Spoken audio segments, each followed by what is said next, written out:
Bismillahirrahmanirrahim. Assalamualaikum warahmatullahi wabarakatuh. Alhamdulillah wassalatu wassalamu ala rasulillah sayyidina wa maulana Muhammad ibn Abdullah wa ala alihi wa sahbihi wa man da'a bi da'watihi wa istanna bi sunnatihi ila yaumi liqa'i rabbih wa ba'd. Yang sama-sama kita hormati semua guru-guru kita, para asatiz yang tak dapat saya sebutkan satu persatu yang hadir bersama kita pada saat ini. Mudah-mudahan guru-guru kita panjang umur, sehat badan, barokahnya melimpah kepada kita, karena mereka adalah salah satu warisan Nabi Muhammad SAW. Al-ulama warasatul anbiya. Bapak-bapak, ibu-ibu, hadirin hadirat, bapak-bapak ini saya dahulukan karena mereka ini kaum minoritas. Jadi yang laki-laki ini hari ini termasuk menumpang di acara, termasuk saya juga. Mudah-mudahan kita semua yang hadir ini dimuliakan Allah Subhanahu wa ta'ala. Kalau mulia karena harta, nanti hartanya hilang, dia tak mulia lagi. Kalau mulia karena kekuasaan, kuasa tak lama, bisa diambil KPK. Tapi kalau mulia karena iman, insya Allah sampai ke surga. Karena setelah kita katakan kalimat tauhid la ilaha illallah Muhammadur Rasulullah SAW, kalimatu haqqin 'alaiha nahya wa 'alaiha namutu wa biha nub'atsu. Dengan itu kita hidup, dengan itu kita mati, dengan itu nanti kita akan dibangkitkan di padang mahsyar, dimasukkan ke surga bersama Nabi Muhammad SAW. Kajian Muslimah Batam, temanya Sayyidah Fatimah Az-Zahra, teladan muslimah dalam berumah tangga untuk menggapai jannah. Jannah itu surga, bukan nama orang. Itu menggapai jannah, dibilang bapak bini saya itu Pak Ustadz. Nabi Muhammad SAW menikah umurnya 25 tahun. Anak pertama namanya Al-Qasim. Biasanya orang itu tidak dipanggil nama. Kalau manggil nama itu nggak hormat. Jadi dipanggil itu biasanya menurut anak pertama. Maka Nabi Muhammad itu dipanggil Abul Qasim. Begitu juga ibu-ibu, jarang menyebut nama. Itu siapa tuh? Mamanya si Bunga, Mama Bunga, jarang menyebut nama. Gitu. Jadi Nabi Muhammad SAW itu dipanggil anak pertamanya, maka disebut dia dengan Abul Qasim. Mereka manggilnya ya Abul Qasim, karena Qasim adalah anak yang pertama. Setelah itu lahir anak kedua namanya Zainab. Setelah itu lahir anak ketiga namanya Ruqayyah.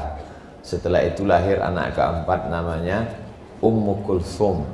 Setelah itu lahir anak yang kelima namanya Fatimah. Setelah itu lahir anak yang keenam namanya Abdullah. Abdullah dengan Al-Qasim meninggal waktu kecil. Sedangkan Zainab, Ruqayyah dan Ummu Kulthum meninggal sesudah berumah tangga. Dan ketiganya meninggal ketika Nabi Muhammad SAW masih hidup. Jadi yang panjang usianya sampai Nabi meninggal, sampai ke Madinah, sampai Nabi wafat, itu hanya Sayyidatuna Fatimah. Kalau anak disusukan, lalu kemudian anak yang menyusu ini diberhentikan menyusu, bahasa Arabnya Fatam atau Fatim. Jadi Fatimah secara bahasa artinya anak yang berhenti menyusu, Fatimah. Tapi secara maknawi yang terkandung di dalamnya, kalau anak berhenti menyusu, berarti dia putus hubungan dengan ibunya. Jadi makna Fatimah adalah orang yang putus hubungan dengan dunia, dia hanya menjalin hubungan dengan Allah Subhanahu wa ta'ala. Dan memang nama Fatimah nama favorit. Hampir kita semua punya keluarga bernama Fatimah. Dalam keluarga saya, nenek saya namanya Fatimah binti Syekh Abdurrahman. Istri saya namanya Fatimah. Lalu kemudian keponakan saya namanya Fatimah. Saya yakin Bapak Ibu juga dalam keluarga banyak. Boleh diadakan sensus. Berapa orang Batam namanya Fatimah? Umur Nabi SAW ketika Sayyidatuna Fatimah lahir, umur Nabi SAW 35 tahun. 5 tahun sebelum turunnya Iqra bismi rabbikal ladzi khalaq khalaqal insana min 'alaq Iqra wa rabbukal akramul ladzi 'allama bil qalam 'allamal insana ma lam ya'lam. Lalu kemudian setelah 5 tahun kelahiran Sayyidatuna Fatimah, pada usia 35 Sayyidatuna Fatimah lahir. Pada usia 38 ketika Sayyidatuna Fatimah umur 3 tahun, Nabi mulai bertahannus di Gua Hira. Nabi di bulan Ramadan naik ke atas menyendiri. Baiknya Ummul Mukminin Khadijah radhiyallahu anha, dia tidak melarang, dia tidak marah, dia tidak cemberut, dia tidak merepet. Dilepasnya, dikirimnya makanan. Hujan. Pada tahun Ramadan kedua, waktu umur 39, begitu jadi. Di bulan Ramadan, Nabi SAW bertahannus lagi di Gua Hira. Juga dilepas oleh Sayyidatuna Khadijah.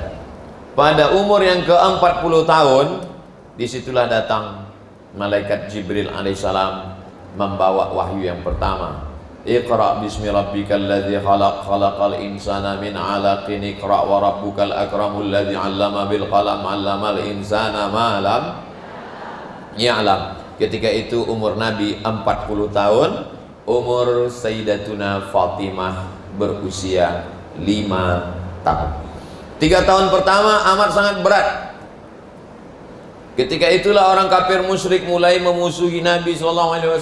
Tahun keempat, tahun kelima, sebelum masuk Islamnya Hamzah bin Abdul Muttalib, sebelum masuk Islamnya Sayyidina Umar bin Khattab, amat sangat berat. Sampai suatu ketika ada seorang laki-laki namanya Uqbah memotong ontanya. Usus-usus onta itu dia kumpulkan, ditimpakannya ke kepala Nabi Muhammad SAW. Bukan dengan batu, bukan dengan kayu.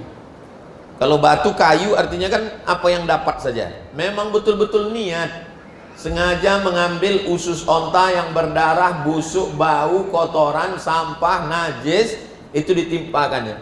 Siapa yang membersihkan kepala Nabi SAW? Anak kecil yang bernama Fatimah. Jadi kehidupan Sayyidatuna Fatimah itu dari kecil memang sudah dididik, dilatih.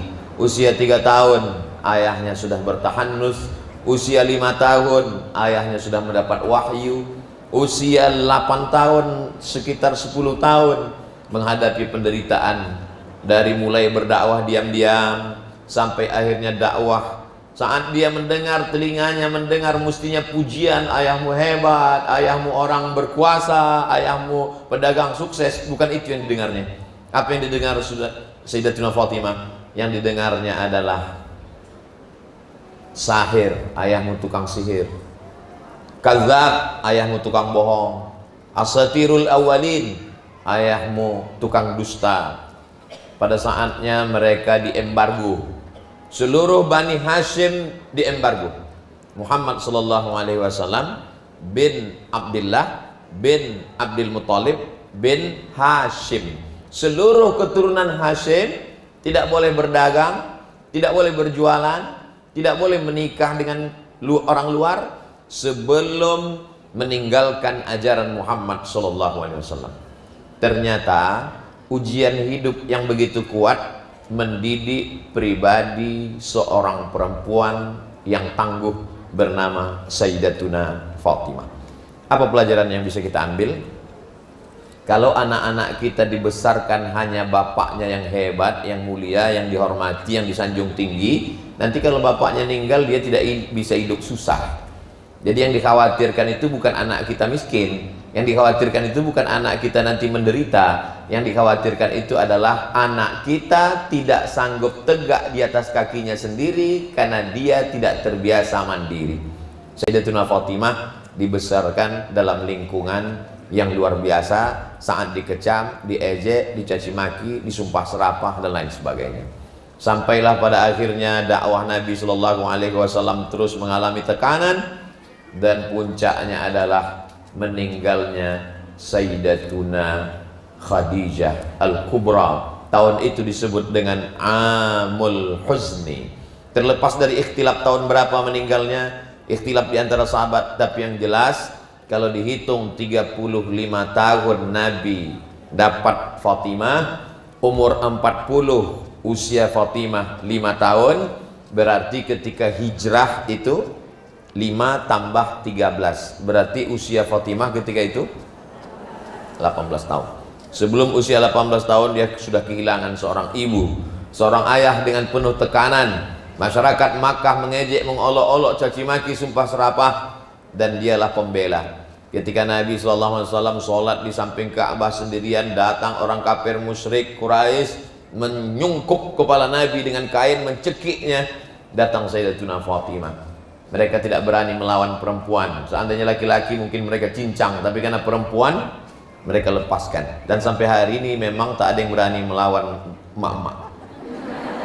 Makanya kalau unjuk rasa di pasar ada penggusuran segala macam, yang maju itu adalah emak-emak. Dan yang paling dikhawatirkan, ditakutkan sekarang itu adalah bukan partai, bukan oposisi. Yang paling dikhawatirkan adalah grup WhatsApp emak-emak.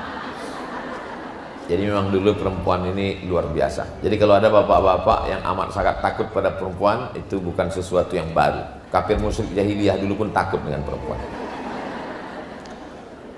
Begitulah kehidupan Sayyidatuna Fatimah dari mulai sejak dia lahir sampailah kemudian dia tersadar. Kita ini awal kesadaran kita, coba ibu bapak pikir mundur. Umur berapa kita paling kuat mengingat? Kalau saya, yang paling saya ingat awal-awal mundur ketika kakek saya meninggal, ayah dari ibu saya pada tahun 1982. Saya ingat ketika muazin azan di depan pintu, saya ingat ketika ibu emak saya menangis saat mengantar jenazahnya, saya ingat ketika kami di liang lahat. Ternyata umur paling bisa kita mengingat adalah di umur 5 tahun. Mungkin ibu bisa lebih awal, ada mungkin yang ingat kapan dia belajar merangkak. Mana tahu sih. Mana kita, saya tak tahu apa yang ada di pikiran ibu. Tapi kalau saya, yang saya ingat adalah paling awal-awal ketika 5 tahun. Jadi Sayyidatuna Fatimah itu bisa merekam semua dalam kepalanya. Bagaimana ayahnya ditimpakan usus unta, bagaimana ayahnya disungkup kepala, bagaimana omongan mereka mengatakan ayahnya asatirul awalin, tukang dongeng, rajulun mashur, tukang sihir, tukang kena orang yang kena santet, sahir, tukang sihir. Itu semua bersemayam dalam hatinya, tapi tidak membuat dia sebagai orang yang sakit psikologis. Dia tidak menjadi anak yang pendendam, justru dia menjadi orang yang amat sangat penuh dengan kelembutan. Jadi memang Allah sudah menempa kehidupan dia sejak dari dia kecil, remaja, sampai dia besar. Apa yang mempengaruhi kehidupan kita? Yang mempengaruhi hidup kita ada 3. Yang pertama, bacaan. Yang kedua, ayah. Yang ketiga, ibu. Bagaimana 3 ini mempengaruhi pola pikir Fatimah? Bacaan. Yang dimaksud bacaan bukan hanya bacaan buku, tapi baca kehidupan. Kehidupannya penuh dengan suka duka dakwah. Bagaimana dengan ayahnya? Ayahnya adalah manusia terbaik, Sayyidul Awwalina wal Akhirin, Sayyidul Thaqalain, Sayyidina wa Maulana Muhammad Sallallahu Alaihi Wasallam. Bagaimana dengan ibunya? Ibunya adalah perempuan yang terbaik, perempuan yang luar biasa, perempuan yang dipilihkan oleh Allah Subhanahu wa Ta'ala untuk mendampingi awal perjalanan Nabi Muhammad Sallallahu Alaihi Wasallam. Perempuan itu bernama Khadijah Al-Kubra. 25 tahun Nabi bersama Khadijah, dan Khadijah tidak pernah mengalami sakitnya di madu. Khadijah itu tidak pernah di madu. Jadi kalau ibu nanti suami ibu mau nikah lagi, ibu bilang, kamu kalau mau nikah setelah istri pertama meninggal. Karena Khadijah itu tidak pernah mengalami bagaimana sakitnya diduakan. Dan itu juga yang ada pada Sayyidatuna Fatimah. Ini sebetulnya jurus ini tak boleh disampaikan. Karena kalau sampai tahu laki-laki, aduh ini ustadznya mempersulit kami aja. Ini saya sampaikan khusus pada ibu-ibu aja. Lalu kemudian bagaimana kehilangan seorang ibu. Jadi kenapa Nabi begitu amat sangat dekat dengan Fatimah?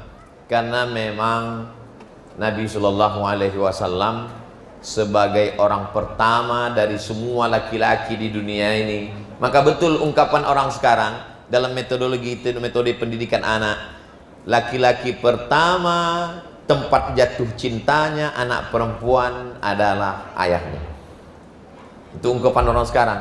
Maka jangan sampai anak kita lebih dekat dengan pacarnya daripada dengan ayahnya. Dia lebih mau curhat dengan orang lain daripada dengan keluarganya. Nabi Shallallahu Alaihi Wasallam amat sangat dekat dengan putrinya yang luar biasa. Sampai akhirnya hijrahlah mereka ke kota Al-Madinah Al-Munawwarah 5 tahun sebelum hijrah, 13 tahun, 5 tahun sebelum turunnya wahyu, 13 tahun berdakwah, 13 tambah 5 sama dengan 18 tahun. Maka ketika hijrah itu usia Sayyidatuna Fatimah lebih kurang 13 tahun, lebih kurang 18 tahun.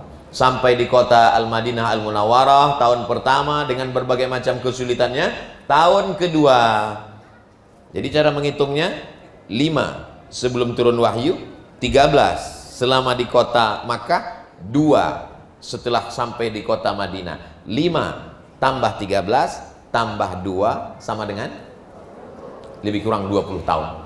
Ketika sudah 2 tahun di kota Al-Madinah Al-Munawwarah, selesai perang Badar tahun kedua bulan suci Ramadan, maka datanglah seorang laki-laki Quraisy, sahabat Nabi, orang kaya, berdarah biru, putih, ganteng, bernama Abu Bakar Siddiq, meminang Sayyidatuna Fatimah.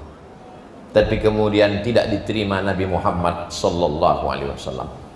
Berita bahwa Abu Bakar meminang Fatimah itu sampai ke telinga Sayyidina Ali bin Abi Thalib. Rupanya Sayyidina Ali sebagai seorang manusia, dilihatnya setiap hari ada orang yang dekat dengannya, mendengar berita itu ada sesuatu dalam dirinya. Rupanya berita itu tidak terwujud karena tidak diterima oleh Nabi Sallallahu Alaihi Wasallam. Tereliminasi satu calon. Tak lama sesudah itu datang berita lagi bahwa Fatimah dipinang oleh seseorang gagah perkasa, punya harta, sahabat Nabi, orang kaya. Dia adalah Sayyidina Umar Ibnul Khattab. Umar kalau berjalan di suatu jalan, maka setan akan jalan di jalan yang lain. Saking kuatnya iman Umar bin Khattab. Ma masya Umar qattu illa masya syaitanu fajjan ghaira fajjika.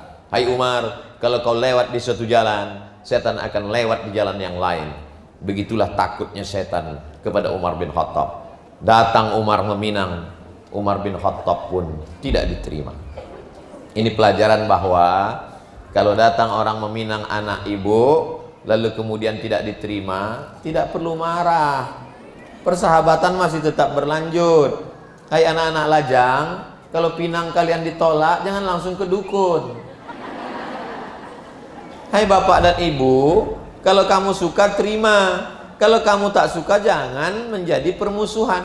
Buktinya Nabi tetap bersahabat dengan Abu Bakar. Buktinya Nabi tetap bersahabat dengan Sayyidina Umar. Apakah Umar marah? Apakah Abu Bakar merajuk? Tidak. Itu sesuatu yang biasa saja. Sampai akhirnya ada yang mengatakan kepada Ali bin Abi Thalib, Abu Bakar tidak diterima Sayyidina Ali, Umar pun juga tidak.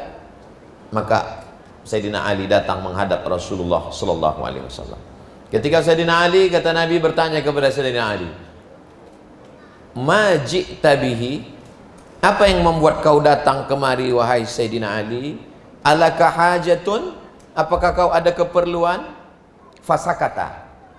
Sayyidina Ali diam.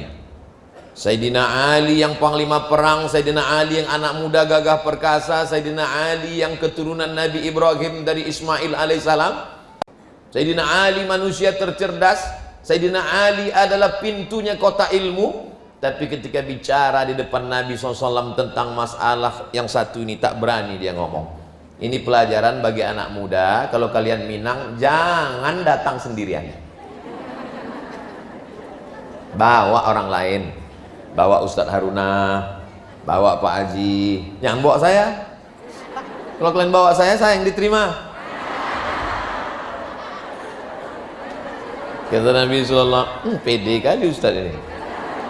Kata Nabi SAW kepada Sayyidina Ali, alaka hajatun? Engkau ada keperluan wahai Ali? Sakata. Sayyidina Ali terdiam. Lalu apa kata Nabi SAW? Atakhtubu Fatimata? Apakah kau datang mau meminang Fatimah? Tengoklah bagaimana tahu Nabi SAW apa yang ada di hati Sayyidina Ali. Sudah dua tereliminasi. Yang kaya kalah, yang gagah perkasa kalah. Ternyata Sayyidina Ali datang dan Nabi tahu. Dia tak ada mengatakan aku ingin meminang. Atakhtubu Fatimata? Kau ingin meminang Fatimah? Matastahilluha? Apa mahar yang kau buat dia halal? Membuat halal itu adalah mahar. Kira-kira apa yang sudah kau siapkan untuk menghalalkannya wahai Sayyidina Ali? Kata Sayyidina Ali, aku tak punya apa-apa ya Rasulullah. Aku hanya punya 3. Pertama pedang, yang kedua unta, ku pakai untuk menyiram tanaman, yang ketiga adalah baju besi hutamiyah. Kata Nabi, kalau kau jual pedangmu, bagaimana kau menghadapi musuh? Nanti kita berperang dengan kafir musyrik. Kalau kau jual untamu, bagaimana dengan tundangan? Tak mungkin kau berjalan kaki. Maka satu-satunya yang bisa dijual hanya baju besi hutamiyah. Kata Nabi, juallah. Dijuallah oleh Sayyidina Ali. Harganya cuma laku 4 darahim. 1 dirham uang koin perak, beratnya 3,12 gram. Bukan emas. Kalau 1 gram emas itu 1 juta berapa gitu. Tapi karena kita udah lama berkawan, 1 juta aja lah. Ini bukan emas. Kalau emas itu dinar. Ini dirham. 1 keping dirham beratnya cuma 3,11. 1 gram perak. Saya tanya kemarin ke tukang cincin yang perak, 70.000 cuma. Jadi kalau 1 gram 70.000, 3 gram itu cuman 210.000 kali 4, 4 dananir, 4 darahim, lakunya cuma 4 dirham. 700.000, 7 kali 3 210, 210, 210, 210, lebih kurang 1 juta dapat laku. Apa pelajaran dari sini? Bahwa mahar perempuan yang terbaik adalah yang paling rendah, jangan menyulitkan laki-laki. Hai jomblo-jomblo, kalian sudah kupermudah, jangan sampai kalian tak laku juga.